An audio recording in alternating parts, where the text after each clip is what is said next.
తెలంగాణ రాష్ట్రంలో గోహత్యలు విపరీతంగా పెరుగుతున్నాయని విశ్వ హిందూ పరిషత్ రాష్ట్ర ధర్మాచార్య బాలస్వామి ఆరోపించారు.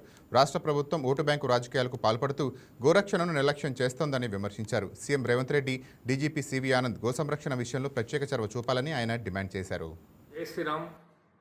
నేను పగుడాకుల బాలస్వామి, విశ్వ హిందూ పరిషత్ ధర్మాచార్య సంపర్క ప్రముఖ్. తెలంగాణ రాష్ట్రంలో ముఖ్యంగా భాగ్యనగర్లో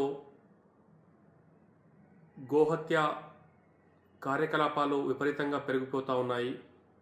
బక్రీద్ దగ్గర పడుతున్న కొద్దీ గోవుల అక్రమ రవాణా మరింత పెరిగిపోతుంది.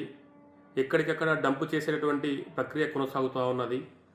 అయితే గోరక్ష చట్టాలు అమలు చేయడంలో రాష్ట్ర ప్రభుత్వము, పోలీసు యంత్రాంగము విఫలమైపోతూ ఉన్నది.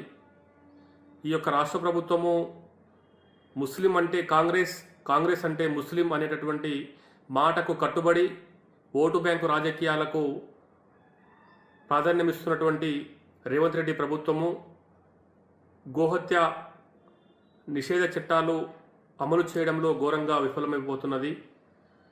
ఎంఐఎం పార్టీ నాయకులు, ఎమ్మెల్యేలు, ఎమ్మెల్సీలు, కార్పొరేటర్లు రోడ్డుపైకి వచ్చి పోలీసులకే